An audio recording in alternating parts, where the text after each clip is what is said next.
This will either be a quick, profound thought, a ridiculously random rant, or Shah being irrationally riled up by something or another. Who the fuck knows, really? But it's sure to be entertaining nonetheless. All right, so I actually recorded this story already and posted it on TikTok, but I wanted to repost it here because I talk about it in the episodes where I'm talking about my job history or career history or whatnot. But when I went to go repost it to YouTube, I was like, ooh, it's a lot of cuss words, like a lot of cuss words. And I'm not saying that this one won't have a lot of cuss words, but it was a lot of cuss words in that one. And so I wanted to re-record it. So basically, I was talking about the time where I accidentally ran from the police. Now, I've said this multiple times. I have had a crazy life, and it's wild because most people don't have any fucking idea about most of the things I've been through because I kind of forget. Like, shit just used to happen to me, and it'd be like, what the fuck?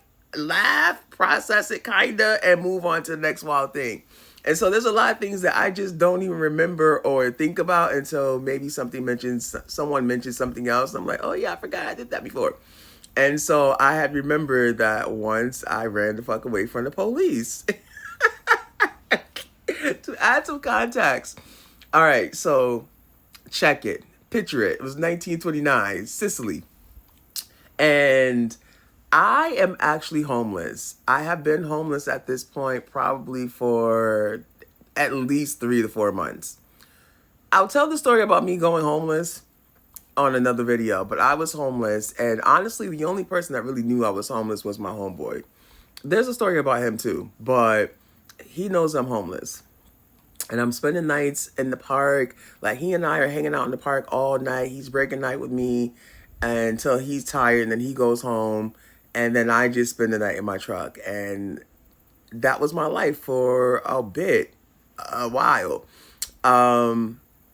Again, I'll tell more about that later. So this particular day, I believe it was the 4th of July. It was a summer holiday for sure.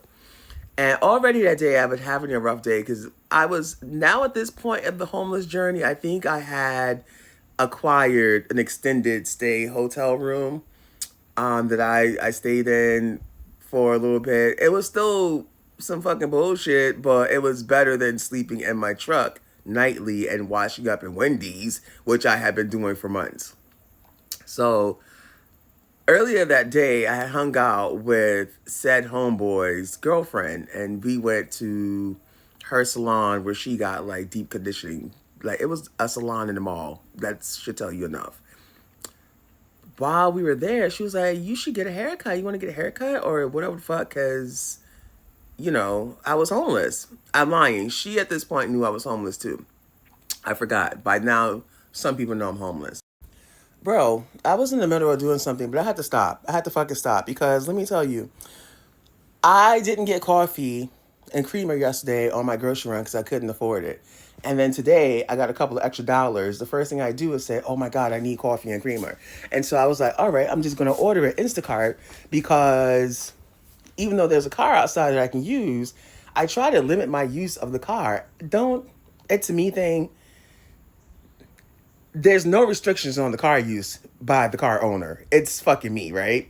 So I ordered Instacart, and I'm like, okay, I'll do that, and then I'll work on. I had to write a script for some shit I need to. I had a bunch of shit I had to do anyway, so I was like, I'll just do that in the meantime while my coffee comes. And then when the coffee comes in, I'll have coffee, and I'll go out, sit outside like I do every single day.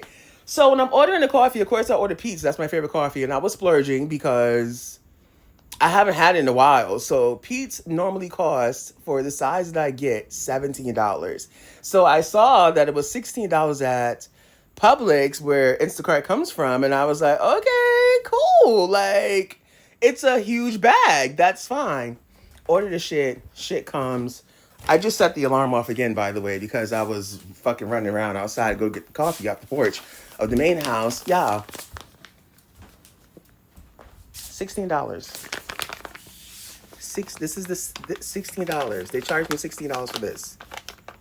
It's the right size too. It's the size I ordered. $16. This is the smallest bag of coffee. $16, bitch. $16. I got my shoes on because I'm about to go to the fucking store and take this shit back. Yeah, I'm gonna borrow the car for that. Cause $16, 16 fucking dollars, $16, 16, 1 6, 10 ounces, 10 ounces. I know it's Pete's. I know it's Pete's. But $10, I mean $16 for 10 ounces. You fucking kidding me? Bro, I just had a whole bunch of shit go on, like a bunch of shit, but I'm back. So she knew I was homeless. She offered to get a haircut or help me do my hair because even though I have been keeping up my appearance throughout the homeless journey, unlike right now, girl, I have been keeping up my appearance for the most part, but it was starting to slip. And so she, whatever, get this haircut. The haircut was supposed to be a curly cut, and the chick convinced me to get a texturizer, not knowing that my hair straightens like fucking nothing. So she slapped this damn texturizer in for to give you an idea. Years later, when I tried giving myself a texturizer, literally my hair straightened so fast that by the time I did one comb through, like I would just slap it on my hair because I had short hair, and then I would it's got to come out. My hair is almost straight. She left this shit on for like 30 minutes. And so she comes back. I look like a wet dog. And I was in my bag deep about it. My hair is my everything. If my hair ain't right, I ain't right. And so I was not right. So I was already in my feelings. I'm already homeless. Everybody's turning up because it's a barbecue this day. I forgot to say that. There's a barbecue that they're having. Their family's going to be there. I'm invited. And everybody's gonna be fly. Everybody got on their 4th of July fits, and I think this is why she offered to get my hair done because I didn't have money for fits or hair and this sort of thing. And I don't know. I just was in my bag. I left the salon with her, went back to my extended stay motherfucking motel, and changed. Not into a 4th of July fit. I put the 4th of July fit in my bag. In my mind, I needed to dress up to bring out this haircut. So I put on, y'all, a fucking full wrap fucking bodycon dress, strappy heels, and like cocktail earrings. It was bad. It was bad. And I come back to the barbecue, and of course, everybody is dressed in their J's and ones and just looking cute, whatever fuck, and I'm just looking dumb. So I'm just over in the cut, like embarrassed. I feel away. Somebody's mama said something to me like, "Girl, what you got on?" Like it was a lot. Now, where these people live, where my friends lived, is this spot in the hood. It's basically the projects, but not the projects. Like low income AF. Now they weren't low income by any means. That was the whole front. Like they lived in this apartment, but they were actually doing really well because they were the neighborhood like weed house. As I put all their business out in the fucking street. But this is what it was. So we hung out over there all the time because this was the chill spot. You come, you chill. There's always a little drink, a little time. We would throw impromptu barbecues like on a daily basis throughout the weekdays. Like it was just what we did. And so everyone knew me. I've been there a million times. These are not people I should be feeling any kind of way around, but given my homeless situation, I was really insecure. Like, bitch, I don't like being broke. When I'm broke, I'm a whole different person. So I'm just off to the side. I'm sitting there, and I got somehow through homelessness, I still have 2 phones, and I'm just, it's basically a prepaid phone and then a Nextel or Boost chirp, because it wasn't even Nextel. It was like a Boost chirp, because back then you had unlimited chirp to anyone on Sprint or Nextel. And so I had that because I'm homeless. So I have that phone that gives me free calling to most of the people I need who are all on Sprint or had a Nextel chirp. And then I had another prepaid phone that I would put time on that will allow me to call non-Sprint people. Like I was homeless as fuck, but I had a system. Like I had 2 jobs. I had 2 jobs while I was homeless. And I know you're like, well, then why did you have a fucking house? That's a long story. I'll tell you later, right? So we're sitting there, and so where they lived was like the hood. It was one of those types of complexes where it was one way out, one way in, same way out. And also there was street parking So all the cars parked along the street, along the hill that led down into the complex. They were the very first building as soon as you turned in, which was key because we would just sit on the stoop or in the yard or whatever. There was an intersection or a light right there, and we would just watch.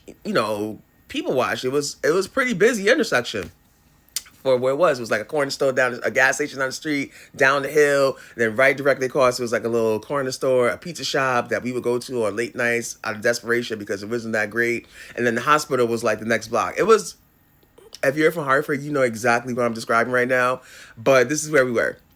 And so parking, you had to alternate. You had to move your cars. There was alternating parking days or whatever. Like whatever day was that side of the street, the next day, the alternate day was the other side. And if you didn't move your fucking car, you had a problem. If you've ever lived in New York, you know how much of an issue this shit can be, how annoying it is, and how quickly you will get a fucking ticket if you don't move your car.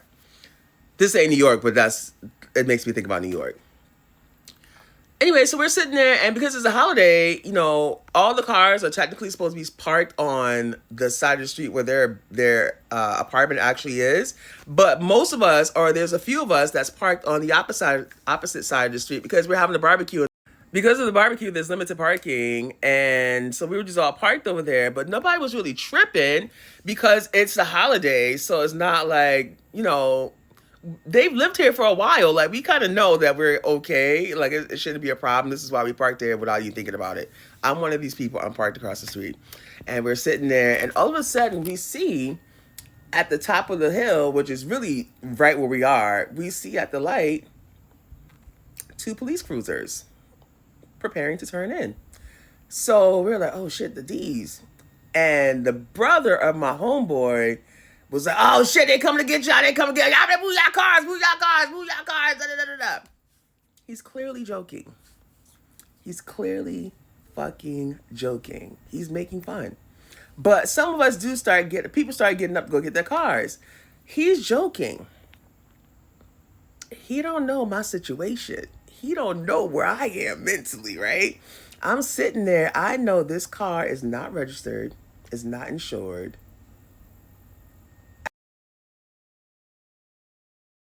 At this point, the car has probably been charged off by the financial, the lien holder. Like this, the only thing straight about this car is my fucking license. Everything else about this car, not good.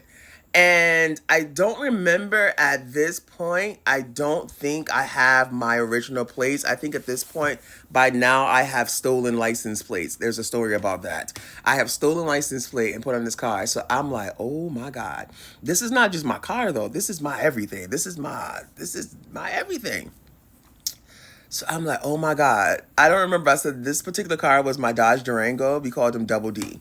So I'm like, oh shit, Double D, I gotta get him. I start, quickly walking to my car in the fucking 6-inch heels I got on and the goddamn tight wrap dress. And as I walk to my car, homeboy's brother in the background is still, oh my God, they're coming, da da da da. And I'm just like, oh my God, they're fucking coming. I fucking run. Now I pick up the pace, run. By the time I get to my car, the 2 police cars have turned into the apartment complex. One of them parks directly behind me. I think he might have turned around. I can't remember, but he parks directly behind me. I don't think he turned around. He parked right behind me, and the other car just pulled in front of me, going the wrong direction. In my head, these niggas is coming to get me. By the time the car that's parked in front of me, I had already thrown my car in reverse. That's when I see that the other car is right behind me. So as the police cruiser is now pulling in front of me, I think I'm being taken the fuck down. And I can't back up anymore because this nigga is here. Bro, I do got handles. I've been driving big ass trucks for a long time. When I say I fucking and did a little and whipped around the car that's absolutely that's trying to block me in my mind. Whipped around these niggas and murked the fuck out. Like I hit the corner, the light is not even green. I fucking hit the corner and bang it right. Take the fuck off. I'm out of there. I'm gone.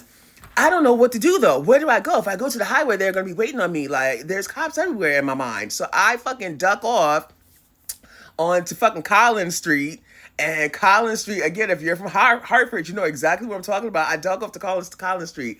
280 Collins, infamous building, has fucking parking in the back. Like, it's not a parking garage, but their parking is in the back. You know I can go back here. Like, in my mind, from previous situations that I will tell in another story, I know there's hiding back here. So I'm going to go back here and I'm going to fucking hide. I'm going to hide. I'm going to just get low and hide. And this is what I do. I go and park in the cut in the back and just post up and hide, sweating, terrified, shook. And I realize after I get there, bitch, when you jumped up to run, you left your phone sitting at the chair that you were in. So I have no phones. I'm just shook. I'm ducked off. Like, I don't know what the fuck is happening. I'm sure these niggas is coming for me. After about 2 hours, though, I was like, maybe they're not coming for me. And I fucking, scared to death, I leave my hiding spot and I go off and I'm like, I'm just going to go and... Which, now that I'm thinking about it, if they were looking for me, they definitely would have caught my ass with this move. I'm like, I'm just going to go and drive by and see what's going on. I drive by, ain't shit going on. Niggas is outside eating, having a good time, partying, and dancing. So I ended up coming back and pulling in. And they're like, bitch, where the fuck were you? My homeboy, though, he knows. He knows what the fuck happened. And even his girlfriend, she's kind of like, bitch. And so I was like... I don't remember what the fuck I told them. I think I told, I thought niggas come take my shit. I don't remember. And it was like the laugh of the night. And there's like, nigga, we was trying to call you. You fucking left your phones. And I was like, bitch, I was scared. I was fucking scared. They were not taking my car, bro. They were not taking my car. And what's crazy is I don't remember if it was before this or after this. First of all, I got pulled over, and when I was going through this shit with this in that particular car, when I tell you I got pulled over so many fucking times with no license, no registration, no insurance, and somehow I never went down. One time I got stopped coming from the treehouse, like, because even after I got a job and acquired a home again, in Connecticut, if you don't pay your property taxes, you can't register your car, and also you are penalized heavily for every year that you don't, or every 6 months that you don't pay those taxes. I still owe like $5,000 to the state of Connecticut. So even when I got right financially or like homeless, what the fuck am I trying to say? When I moved into a new place, I still couldn't afford to pay that old bill. And so I dealt with that. I'm so sorry. I dealt with that car shit for a long time, bro. Until like 2012, when I finally got my shit together and I was able to get my car registered fucking 4 years later, 5 years later, 6, however many fucking years later it was a long time later. And so, but like I was about to say, so the car eventually got taken from me, it got impounded, and I never got it. I think that's what I ended up saying in that last episode that made me think about this story. But before the car eventually got impounded and never returned to me, I got pulled over with weed in the car, alcohol, open container. The cop was like, your plate is stolen, yada, yada, yada. And I was like, And I lived 25 minutes away from Hartford at the time. I lived in Meriden. And I was like, sir, I got to get home. I said, I know what you're saying. I live across the street from the police department because I did, but I got to get home because I got to work. I got to go to work and da-da-da. And I wasn't even no sad story. I just kept it real. I was like, I got to go home. I'm saying all this shit and I'm looking out the corner of my eye at the damn quarter that once he pulled me, I just kind of stuffed into the crease of the seat. I'm like, I got to go home. And he was like, all right, I'm going to let you go. You call me when you get home. You take these damn plates off and don't you drive this car no more. And I was like, yep. Drove home, took them damn plates off. I called him, told him I did, and then I put on the backup stolen plates that I had because I was always prepared, bitch. Like, when you're in survival mode, you are prepared. And so that happened with that car. Another time, another car hit me. But I couldn't stop. They tore their shit up on my truck. I ended up backing out of that situation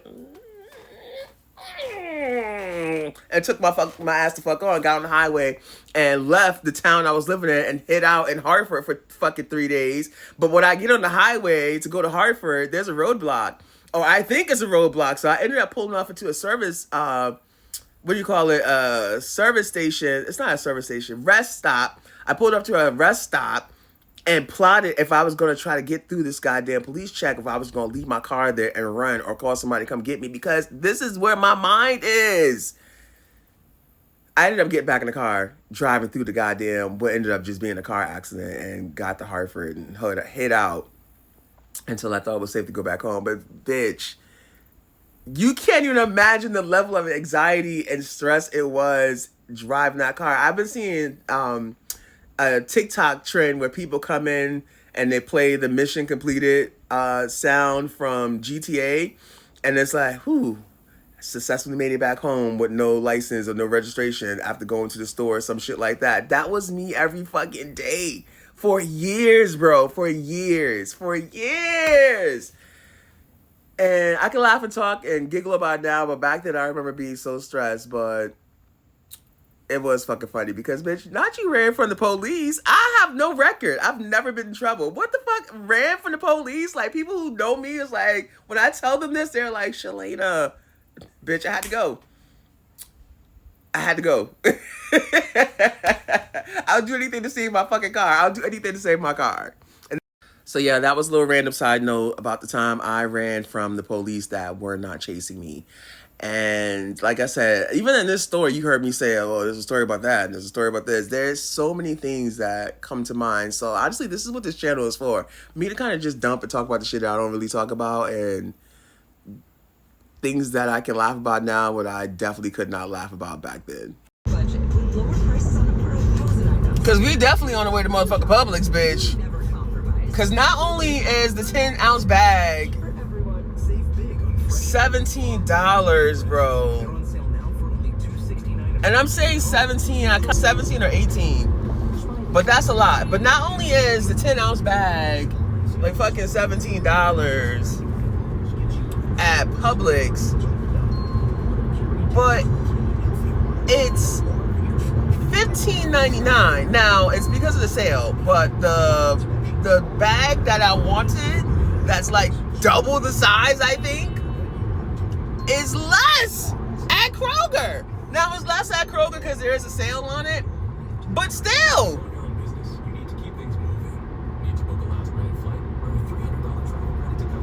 Like, are y'all fucking kidding me? No, y'all weren't, because y'all sent me that shit. I can't get over it.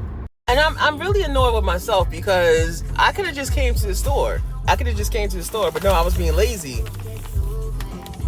$16. 16. See? 16.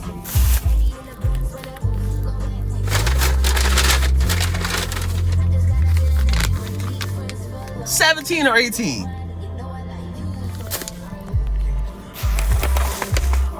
Like,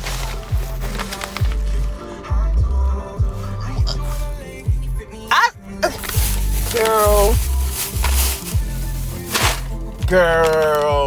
Like, I ain't washed my face. I ain't brushed my teeth. I got Vaseline smeared across my T-zone. I got on yesterday clothes. Like, I had to come do something about this shit immediately because there's no fucking way.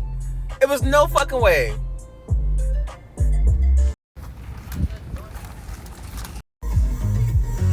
Yeah. It's now been like an hour later. I go into Publix. I had to wait in line. I do. And I get up to the line. I'm like, hey, I ordered from Instacart. Da-da-da-da-da-da. She's like, all right, where's your receipt? Well, the receipt that Publix gave me don't got no motherfucking barcode. So I'm like, I don't fucking know.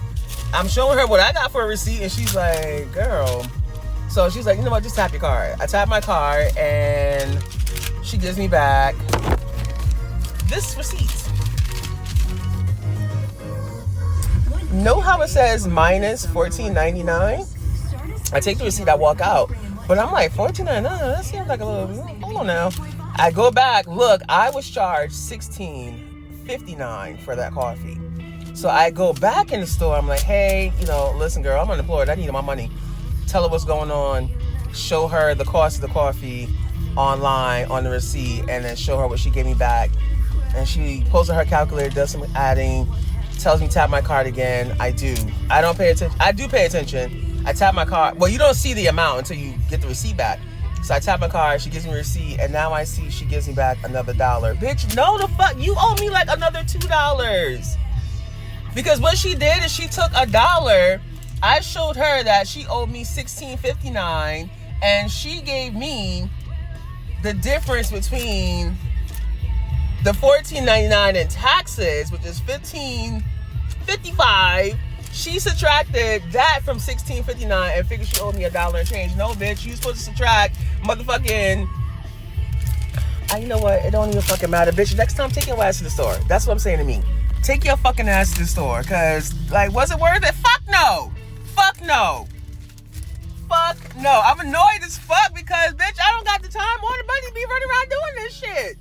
I spent tip on the fucking Instacart order. I didn't spend gas coming back the fuck over here. I had to stop at 2 supermarkets to get the coffee from the right place. Go into one supermarket twice. Bitch, I'm over it. I'm fucking over it. And from now on, I'm just gonna take my ass to the fucking store. Point blank period.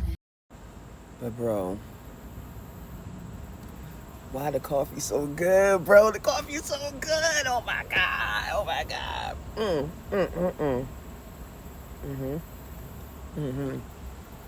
I ain't had pizza in a long time, bro. In a long time. I just want to throw my head back and just pour this shit down my throat. It's so good. This signal works.